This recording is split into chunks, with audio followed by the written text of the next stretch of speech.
and welcome back, BookTube. It's the final countdown of our 2022 reading year.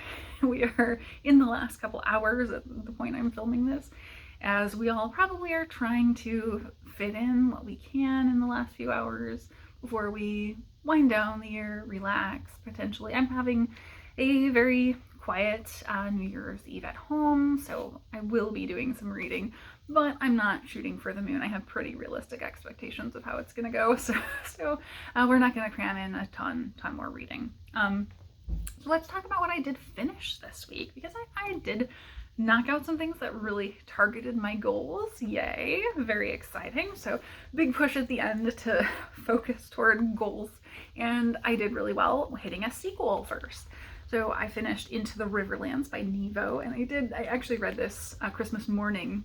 Just sat down. It's a tiny little novella and read it in the morning before I opened presents. So that was a really fun way to start my day, I think. And I knew this is a series I love, so I was going to kind of compulsively run to read it, and I did.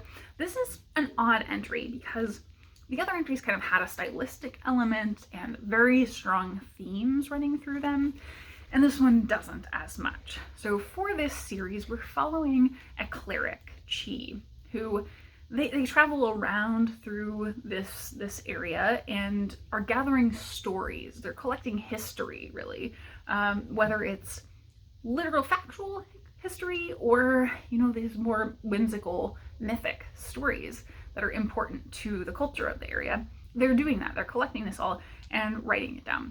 And they're also traveling with their very wonderful hoopoe bird.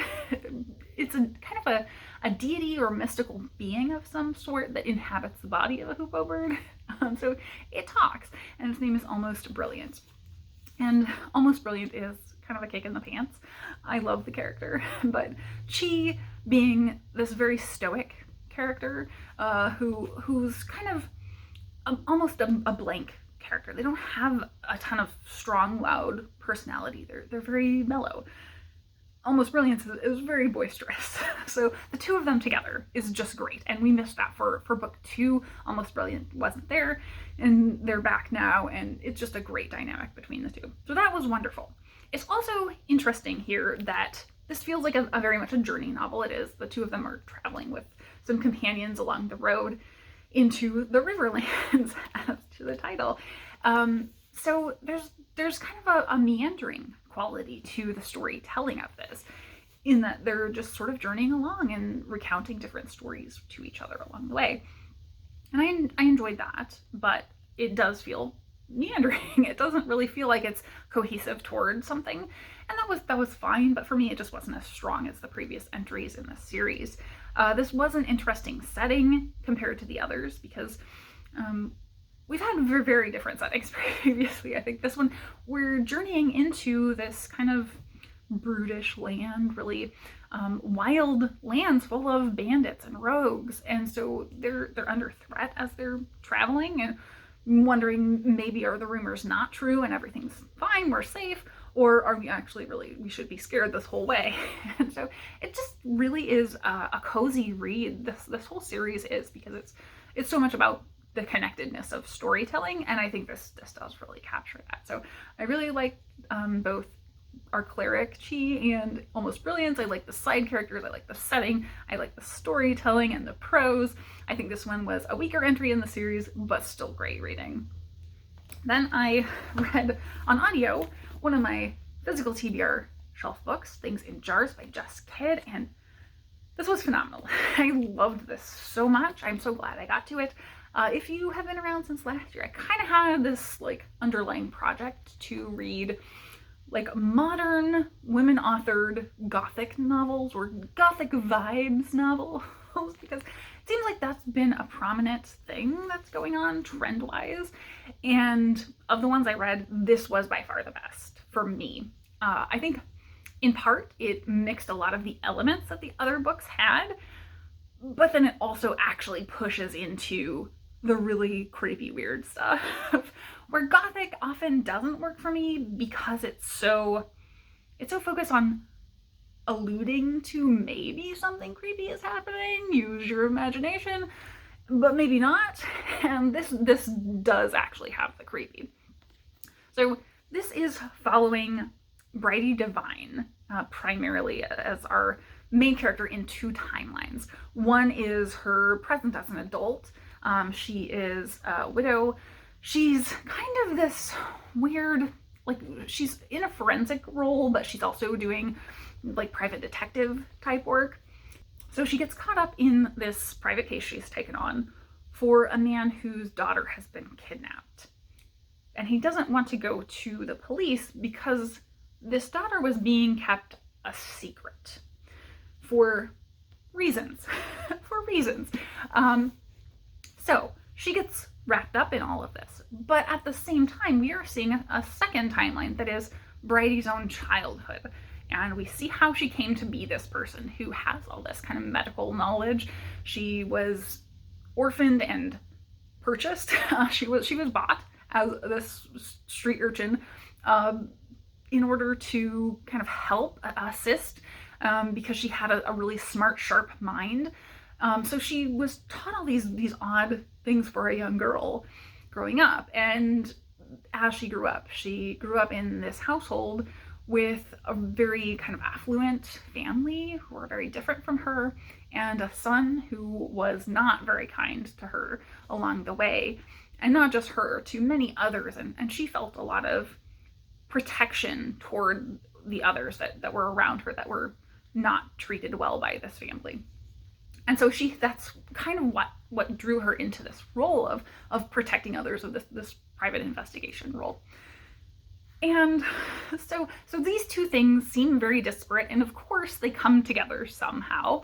Along the way, we see so many crazy elements to this, though, because this is taking place in the 1800s. It perfectly captures the vibe of the setting, the atmosphere. The descriptive writing is so great. I tabbed one thing here. Like, I listened to the audiobook and I literally had to go find it in the book because I wanted to make a note of it, because this is such a perfect description.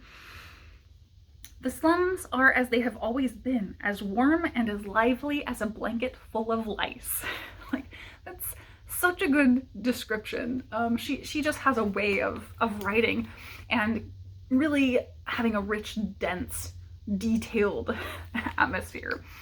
So I loved that aspect. I think this also reminded me a lot of what I loved about Essex Serpent. That has a similar setting. It's along the Thames. It's got that feeling of superstition surrounding the place. And so we very much have that here.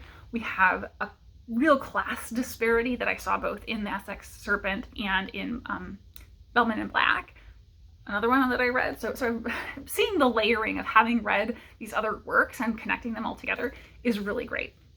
So you have that atmosphere underlying all of this.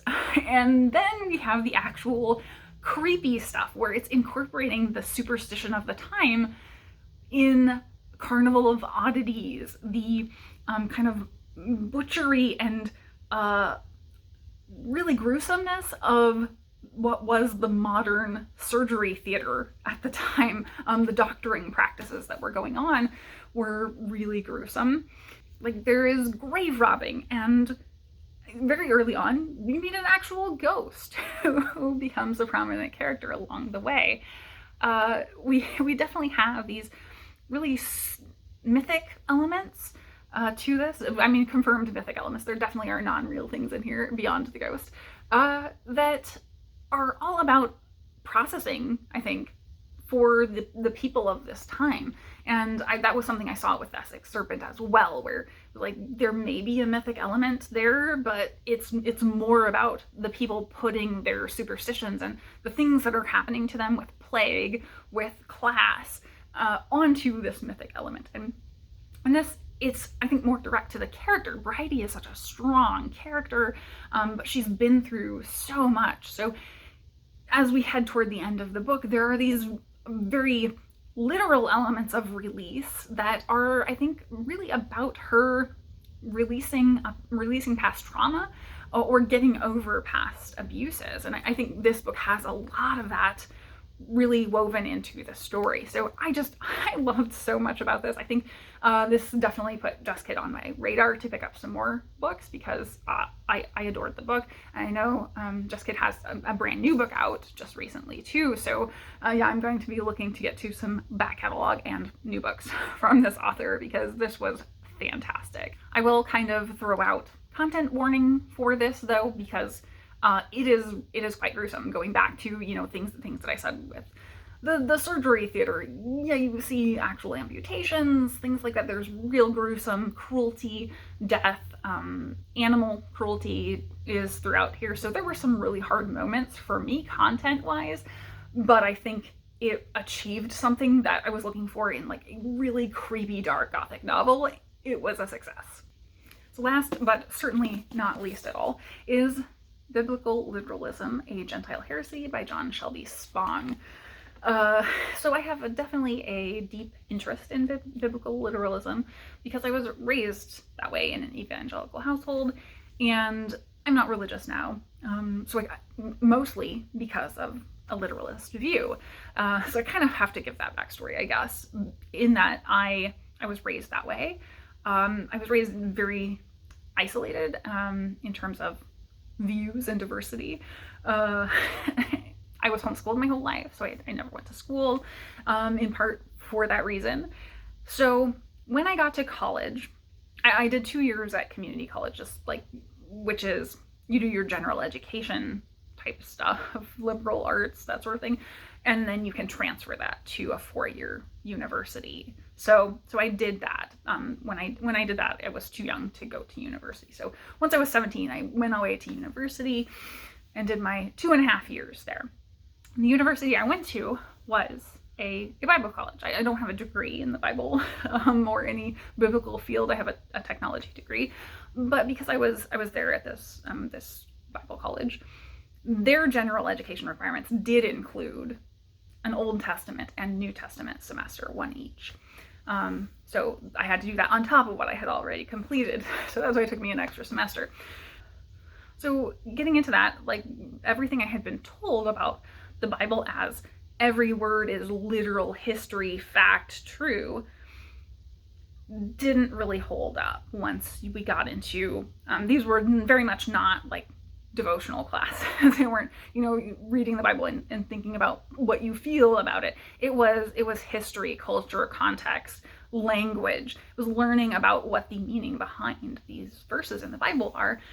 And as you're doing that, you find out that a lot of things that you've been told in the past were misinterpreted, or, you know, things were mistranslated for a lengthy period of time, and, you know, we've just adapted them because they aren't really significantly meaningful, or don't change the meaning with that misinterpretation.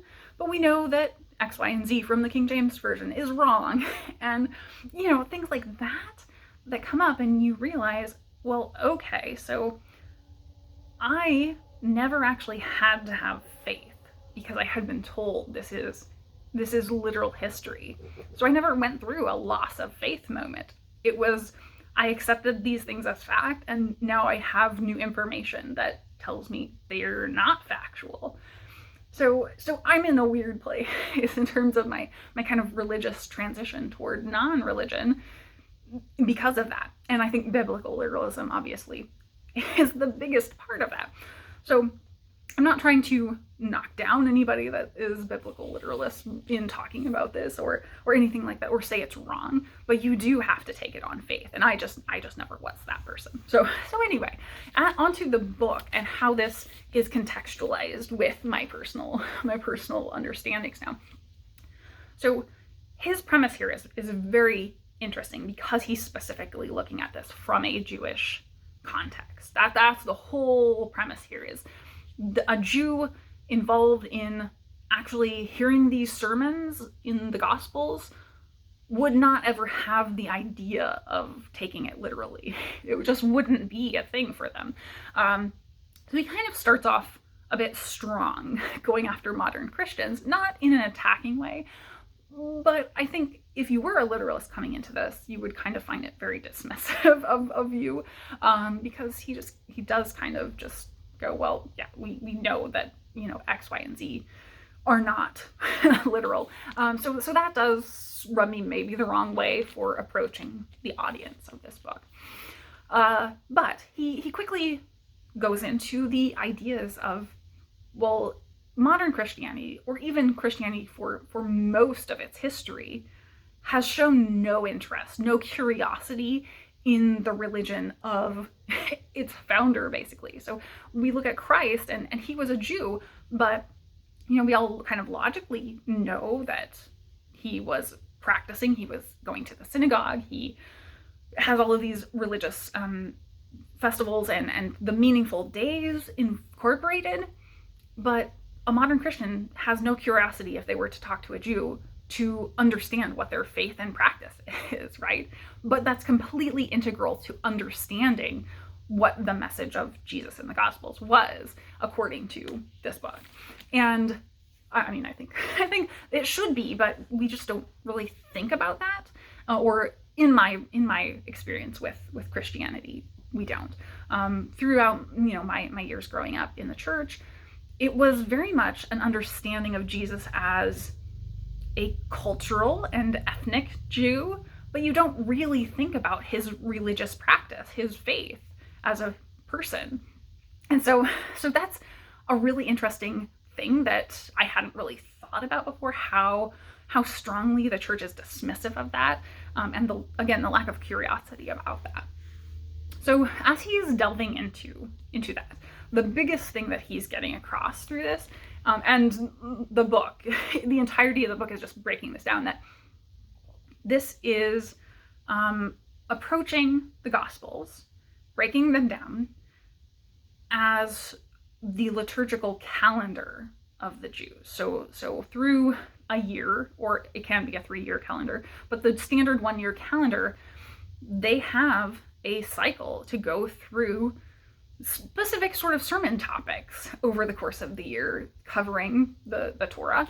And in this, he makes a very convincing case, as breaking this down, that the Gospels are following that liturgical year, specifically focusing on Matthew. He did a 4-year study of Matthew that this kind of came out of this book, and it's pretty wild to read, because in that sort of narrative that I was brought up with, everything to do with this is a perfect fulfillment of the Old Testament, and that's why it's so similar.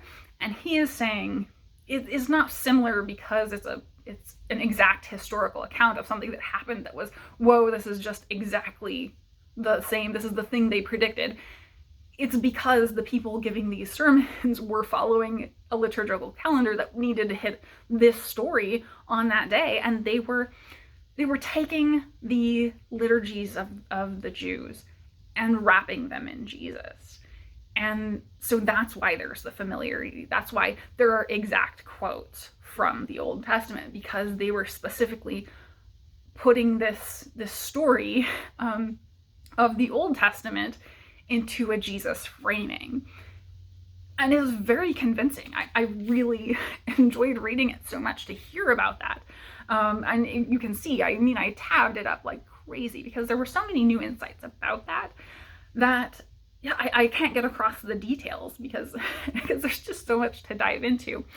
I think that was very meaningful for me to hear that, in modern day, if you've been in church for a very long time, you've heard a pastor give these stories in their sermons over and over, and you can tell based on what the sermon they're doing is what they change about that story, because you'll see it change over time, and they'll lean into certain elements depending on what message they're giving. And he is getting across that that's what the Gospels are here. They are doing the same set of sermons, and over oral history after Christ's death, they change a little bit. They hammer different points home, and that's how we have these variances, and why one telling has a lot of miracles and others do not focus on miracles at all or even mention them. So I think that was fascinating to hear. And some of the most important things, and I think I'll wrap up with this one here, because I could talk about this one a lot more, but I don't think most people really have the interest in this that I do. He talks about something that I had not really heard before. In, again, my kind of raising on the subject, there's that big gap between Christ's supposed death and the actual writing and recording of any of the New Testament works. And, I was raised to kind of hear that was because Christians were being too persecuted. They couldn't, they were very unstable in terms of not having a place to worship, that sort of thing. And that's really not anything true based on, things I knew before. But he brings it together even more for me, because he talks about the fact that post-Christ's death, there was no attempt to separate as a Christian church. Like, there wasn't a separate religion. And that wasn't even an idea until decades later. So the focus, the entire focus of what was the Christian movement at the time was not to leave the synagogue. It was to share with the synagogue that the Jews had a Messiah now, and to share that because of this Messiah, the synagogue should be opened to all. So they weren't trying to leave the synagogue to start a new religion. They were trying to bring more people into the Jewish religion and open the doors of the synagogue to Gentiles. And to hear that and think about how much we deny the Jewish faith in Christianity, and how we aren't interested in understanding that, I think that really hammered home for me when he gets to the end of this. So he focuses on the passion at the end and the ascension. And as he's getting into that, the kind of final aspects he's talking about are the Great Commission of Christ, to go into all the world. And, as he's talking through that, the thing that the author is getting across is that there was no Christian religion. This Great Commission was a welcoming and inclusion of all people into Judaism. And so both the book here and the Great Commission of Christ are talking about one of inclusion and shared communication between Judaism and Christians. And I think that probably is the most powerful thing that I took out of this, is just how much they are interconnected and have been divided. From what he had to say, it sounds like there wasn't really any concept of a Christian church until not the Christians were persecuted, but the Jews. So when the Romans were persecuting the Jews, the Christians were part of that persecution as Jews at the time, and they kind of decided, hey, we're kind of different, so we can start our own church. And so instead of maintaining that inclusion and openness, they embrace separation. And I think that schism has been the driving force behind a lot of misinterpretation that was found here, that I found out about as I was going through college. And so this was so meaningful for me to have as context for that, and have that understanding of kind of where this has come from and why it has been such a pervasive, long-held idea. So yeah, I'm very happy to have read this. I think for me personally, it is a 5-star for myself, but I do kind of have to knock it down a star, I think, in terms of a more objective rating, because of those things I talked about with the actual literalist reading this, getting this in the hands of the person that needs to be reading that message to change their mind. It's not going to work, I don't think. There are very many times when, he is just dismissive in his writing, and not because he's wrong, not because he's trying to be rude to a literalist, just because he is taking for granted that a literalist is going to think rationally. There's a moment where he just simply says, if we're reading the Bible literally, like literally in the early chapters of Genesis, we're talking about a flat earth, and we just know it's not flat, right? So he just is very outright dismissive. I guarantee you, while the Venn diagram of flat earthers and biblical literalists is not one-to-one, I'm sure there's a pretty good overlap there. So he needs to be convincing to that person and not dismissing them out of hand as being ridiculous to me. Like, he needs to come in a little softer, I would say. So the tone worked for me. I don't think it would work for perhaps the real target audience that needs to hear this message. And I think that's a pretty big failing, but it's a great book. So now that I've rambled on about that one way too long, I've got my stack of other books that are in progress or in looking forward to reading. So in progress, we have still the Three Musketeers. So I do think I can actually finish this one today. I have about 100 pages left, and I'm audiobooking it. So New Year's Eve quiet, hopefully, I will do some more puzzling. I finished up my previous puzzle, and I got a new puzzle for Christmas that I want to start on, so we're gonna do it. So hopefully we'll finish that one and knock that off. That's another one from my physical TBR shelf. So good physical TBR shelf goals. Locklands, I am not gonna finish. I'm doing pretty well, but I expected to have an extra day. We'll get back to that. And I didn't have an extra day that I thought I was gonna have to finish this in the year. I'm still debating how I want to count this, because this is a tome and it is a sequel. So as long as I don't count things double for 2022 and 2023, it's not a big deal. As long as I do that, I do kind of think I want to count it for my goals for tome and for sequels, because the goal was more about like getting the momentum and starting things versus finishing them, because that's kind of the important part for me. And so I kind of am leaning that way, but we'll see. I will finish it very quickly, I'm sure, though. Then, since I finished Things in Jars on audio, I started World War Z on audio, and I'm trying to kind of mix this because this is definitely formatted. I'm probably the last person in the world to read this, but it's like kind of interviewee formatted, and I'm really enjoying the audio because it is full cast. So yeah, I'm finally getting to this one. And that one is from my physical TBR shelf too, but I am not going to finish it today, I'm sure.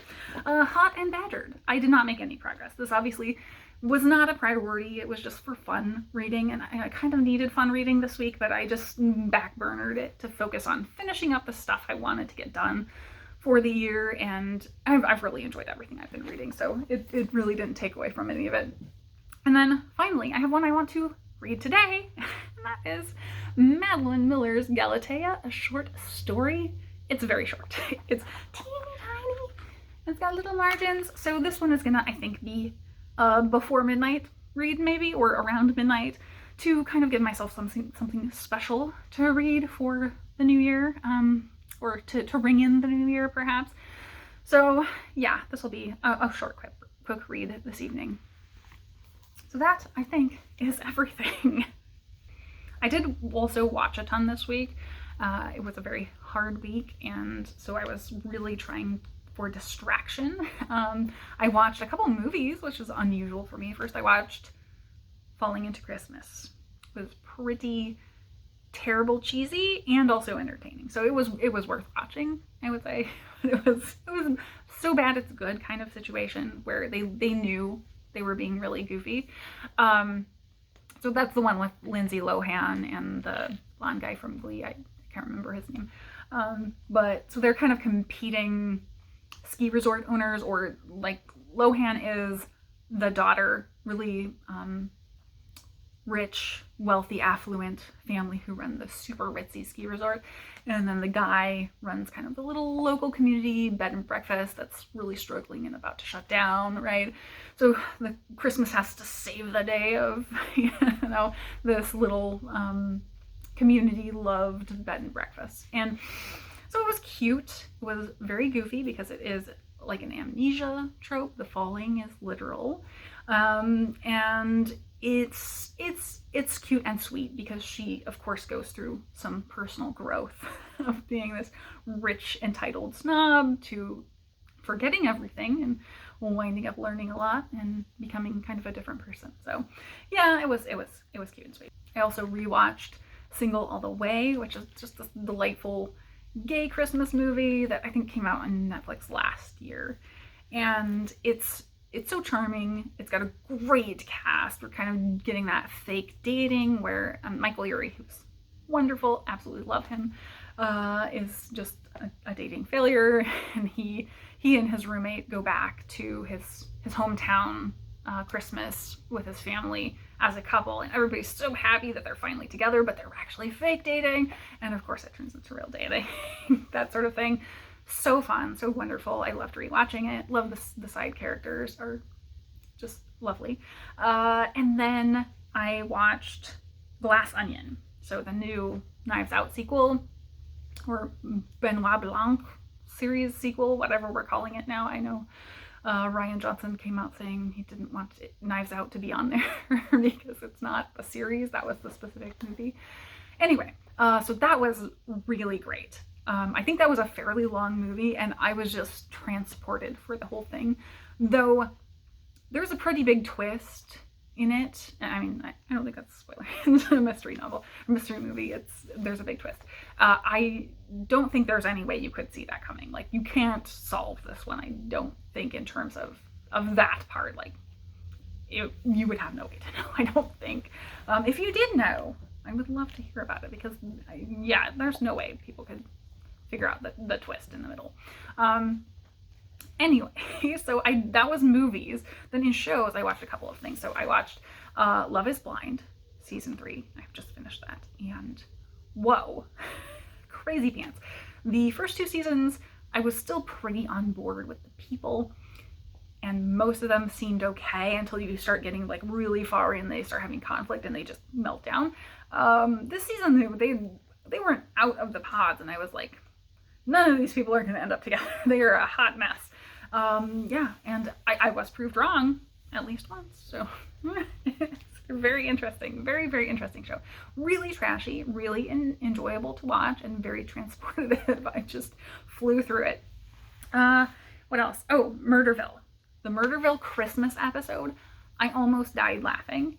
I'm not joking. I was having like a cold and started coughing. I could not breathe because I was laughing so hard.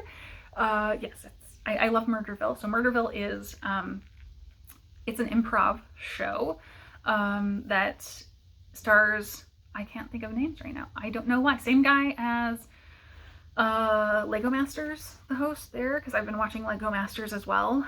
And they have Christmas episodes. I have not finished those yet. But regardless, I can't remember his name. Don't know why. He's very funny, and he has like the script. So the real actors have the script, and then one, or in this case, 2, perhaps more people show up that are doing improv and having to help solve the crime. And in this case, Santa is murdered. And so they have to solve Santa's murder. It's so fun. It was so fun, so funny, hilarious show. I really, really hope they keep making this show, because it's so good. As far as my week, as I said, I just had a really rough, difficult week. I kind of wind up having to cancel all plans, not really do anything. Like I said, tonight I'm ending up not going anywhere. I'm gonna be at home, just hanging out here quietly. So it will be nice, though. I like to kind of try and make it special. So I've got some goodies. I make sandwiches, and like cold cut type sandwiches and stuff, and chips and all that, and I'm gonna be puzzling, so it's gonna be very quiet, and I don't mind that too much, but lots of reading time, I think. I did have a weird week, and this affects my reading a lot, because I completely got dates wrong, or days of the week wrong, and so my framing mentally of this weekend has been completely off for a while. I, for some reason, was very sure the first was Monday, and so I was going to get it off for work. And then at the beginning of last week, or this past week, I realized that is not the case, and it's the 2nd, and so of course I wouldn't have that off. There would be no reason for me to have the 2nd off, right? So that was like middle of this week. I was settling into acceptance that I wasn't getting a 3-day weekend, and that I was going to have one less day of reading time in the year to finish stuff out. So I would have had Locklands probably done if I had that extra day that I thought I was going to have. However, then we fast forward to middle of the day yesterday, Friday, and was, you know, on a call and somebody mentions, you know, oh yeah, make sure you schedule that for Tuesday, not Monday, since we're off. And I was like, wait a minute, you know, like mentally I start scrambling to go actually look. And we do indeed have the second off. So I've been on a roller coaster of 3-day weekend, not 3-day weekend, having one less day in the year. So I still have lost my day I thought I had extra of reading in 2022, but I gained back my 3-day weekend in my mind. So that mental Tetris of my reading has sort of been shuffled around, and we're all good now. So I'm really looking forward to that 3-day weekend now. So it's going to continue to be a very quiet weekend for me, that is for sure. Quiet, cozy, and speaking of cozy, perfect segue. My recommendations for the week. For this week, number one cozy recommendation is that Gina Stanier and Ellie from My Cozy Chronicles are running the 12 Days of Cozy readathon for starting the day after Christmas. And so that's been going on for a few days now, and you can check out all of their daily videos. Some are reading, some are just cozy activities. So definitely go check those out. I will link both of their first videos down below so you can watch those and feel cozy. I was really hoping to jump in like today or maybe tomorrow and kind of hit into the cozy reading with Miss Read book like I had planned, and I still haven't gotten to it, so it didn't make it into my December TBR like I'd wanted to. If I'd had that extra day I thought I was going to have in the year, it would have. But I think probably we can at least start either tomorrow or the next day, and I will fit it into the 12 Days of Cozy. So yeah. The other one is kind of random because I just watched the Poptimist do a like 2022 favorites video. So I'm not actually recommending it for that. I'm recommending it for the preamble at the beginning of the video, because the Poptimist wrapped up kind of some personal feelings about 2022, about the year, and then went into rambling about the bookish year and how odd of a bookish year it kind of has been, the element of being spoiled for choice, the unusual aspects of book prizes this year, and how kind of blindsided most of us have been with many of the book prizes this year. And so I think that's my recommendation to check out is the Poptimist's ramble at the beginning, because that reflection on the bookish year in the world is really interesting, and it really made me think about some of my own processing on this year, and many reasons why I'm reaching out for certain goals that you've seen me place in my 2023 goals video. So yeah, I think it was very reflective of that. Speaking of prizes, BookTube prize, you can still, I think, sign up today. So if you were seeing this on the 31st, hopefully you were able to still sign up. So you should definitely do that, because we were actually short on judges. So I'm a little heartbroken, but Robert decided to cancel the translated fiction category and focus only on the 2 traditional categories that they run of fiction and nonfiction. But that does still mean I'm going to get out of my usual comfort zone, and it may actually help my goals quite a bit if I read in the fiction category, because I missed out on that last year of having read any of the books that were up for the fiction prize. So yeah, I'm a little sad, but still very happy to be participating again this year. So that is it for my bookish week. I'm really thrilled with the 2022 reading year. I'm so happy that you have all been along with me for the ride of it, and I hope everyone has a lovely and happy new year. Thanks so much for watching BookTube.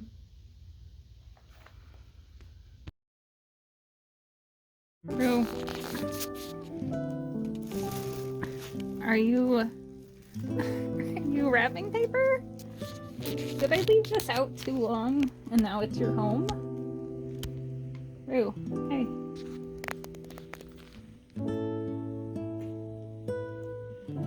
Oh my goodness, you goofy cat.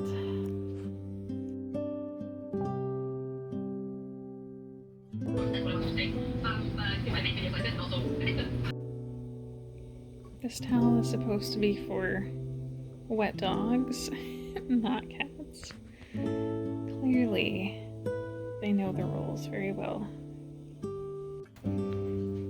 Got 2 puzzles. unfinished, but Rue was appreciating the bag his gift came in.